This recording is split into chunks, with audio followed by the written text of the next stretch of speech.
Hola, mi nombre es Germán Bianchini y en este video les voy a comentar algunas características de las primitivas de comunicación no bloqueantes y algunas otras funciones de comunicación también de bastante utilidad. Como habíamos visto en un video anterior, para recordar los conceptos, teníamos que la forma de comunicación básica entre dos procesos en MPI era a través de las llamadas MPI send y MPI receive. Lo que sucede en este caso es que cuando un proceso hace una llamada al send, está enviando un mensaje, pero se bloquea en esa llamada hasta que su buffer se libera. Su buffer se va a liberar cuando el sistema se haya asegurado de que esa información se ha trasladado al proceso receptor. De la misma forma, cuando un proceso hace una llamada al receive, se va a bloquear hasta que suceda que el mensaje se haya trasladado por completo hasta su propio buffer para poder leerlo y seguir procesando información. Por lo tanto, aquí, aunque parezca algo trivial u obvio, es importante tener en mente que el orden de estas llamadas es importante. Primero va a ir el send, o sea, es la primera llamada que tiene que aparecer, y luego la recepción, para evitar un bloqueo de otro tipo, o sea, para que los procesos no queden en una suerte de deadlock. Sin embargo, MPI también nos provee comunicación no bloqueante, que es la que nos interesa tratar en este video. Las funciones no bloqueantes son las que nos van a permitir solapar la transmisión del mensaje, es decir, la comunicación, junto con el cómputo. Mientras estemos procesando, ejecutando distintas líneas de nuestro código, de nuestro programa, se va a estar realizando la comunicación de los datos y no estaremos bloqueados esperando hasta que esa información llegue a destino o la recibamos en el caso de ser los procesos receptores. Las funciones no bloqueantes se van a conformar con dos partes. Primero, la función propiamente dicha, es decir, el send o el receive, el envío o la recepción. Y la segunda parte que van a tener estos procesos va a ser el test de completitud de la función.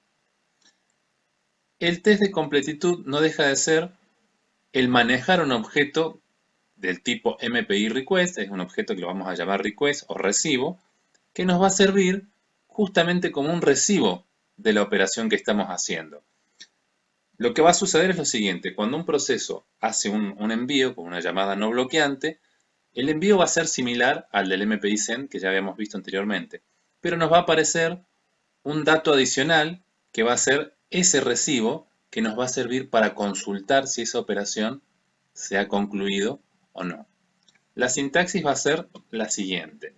Tenemos ahora la función que se llama MPI iSend.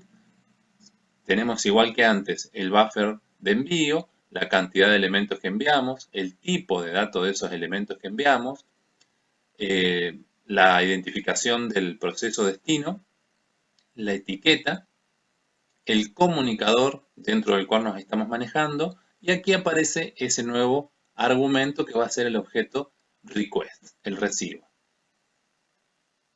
El objeto request, de alguna manera, es como si fuese físicamente justamente un recibo que me dan cuando yo hago el envío. Hago el envío y como no sé si ese envío se concretará de inmediato o va a pasar más tiempo, me queda un recibo. ¿Qué voy a hacer con ese recibo?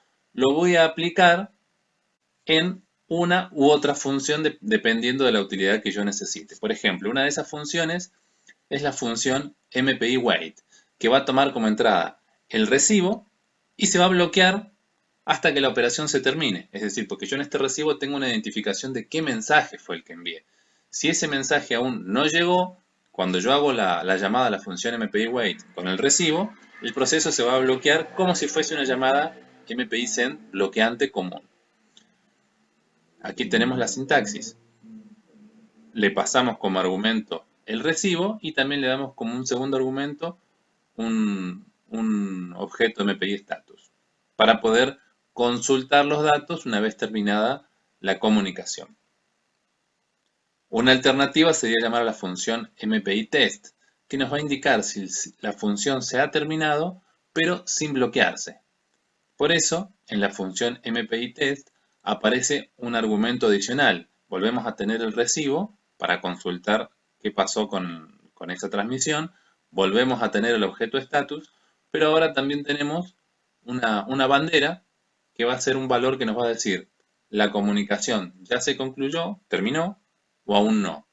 Si no terminó, puedo seguir haciendo otras tareas dentro de mi proceso. O sea, si es que tengo actividades para hacer, puedo seguir procesando información, ejecutando líneas de código, y cuando vuelvo a tener necesidad de saber si la operación se concretó, vuelvo a hacer una llamada MPI test con el recibo y averiguo qué es lo que pasó con la comunicación.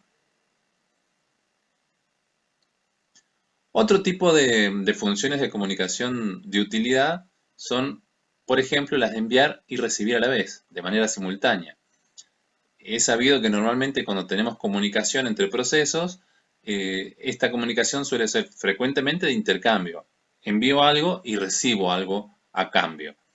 Entonces, una de las funciones que aparece en la librería MPI es MPI Send Receive, que de alguna manera es combinar en la misma llamada el MPI Send que conocíamos anteriormente y el MPI Receive. Por lo tanto, vamos a tener el conjunto de argumentos que representan un poco a esas dos llamadas. Es esa combinación. Es importante en este caso tener en claro que los dos buffers, tanto el de envío como el de destino, tienen que ser disjuntos, porque los datos que estamos transmitiendo, por ejemplo, aquí tenemos la sintaxis. Enviamos algo, una cierta cantidad, pueden ser de un tipo de dato, lo que estoy enviando, por ejemplo, una matriz de caracteres, pero en la misma llamada, en el buffer de recepción, que lo tenemos aquí, podría estar recibiendo una matriz de reales o enteros, otro tipo de datos. Por lo tanto, no puede ser el mismo buffer. Una alternativa que podemos usar cuando el tipo de información que vamos a enviar y recibir es la misma y no queremos sobrecargar al sistema con grandes espacios de memoria si es que estamos transfiriendo mucha información, es usar la llamada MPI Send Receive Replace. En este caso sí, el buffer que se va a utilizar va a ser el mismo. O sea, el mismo buffer que yo uso para hacer el envío en esta llamada, voy a encontrar los datos resultantes de la llamada, de la misma llamada, pero que va a ser la parte correspondiente al receive.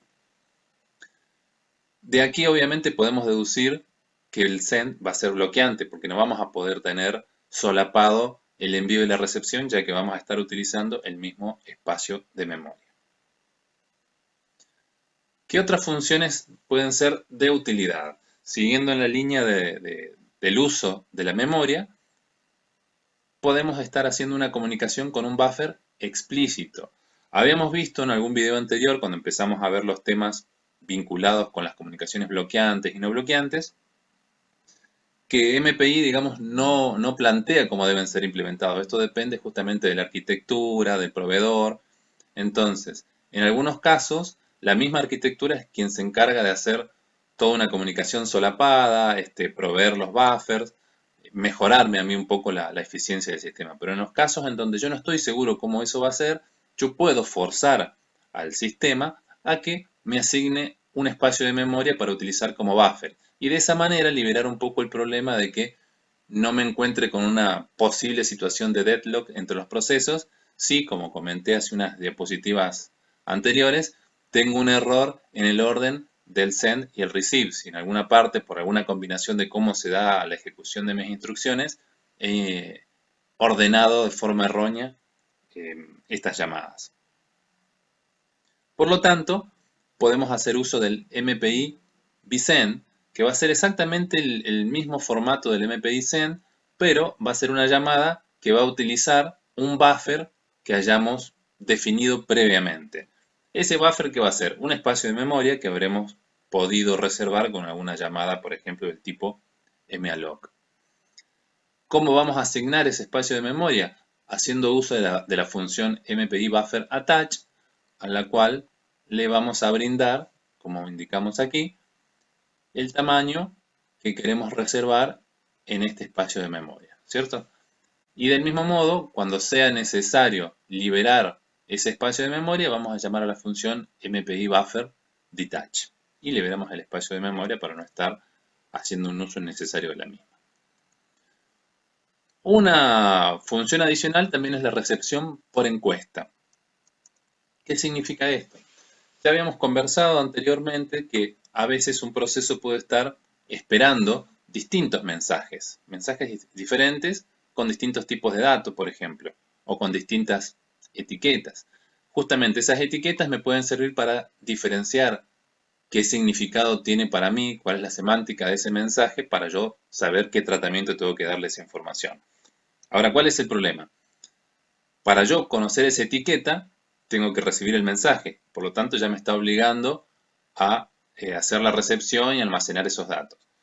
Ahí es donde surge la posibilidad también de que podamos hacer uso de otro tipo de funciones como son las funciones MPI Prove o MPI iProve, que nos van a permitir saber si tenemos un mensaje recibido, es decir, que ya lo puedo leer, pero sin leerlo.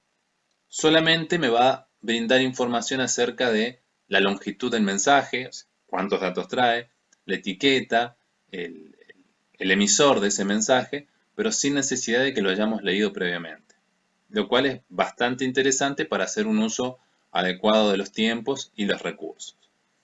Una vez que hayamos llamado a estas funciones, podemos entonces asegurarnos y llamar a la función correspondiente, que puede ser el MPI receive o el MPI iReceive, si queremos que sea una llamada no bloqueante.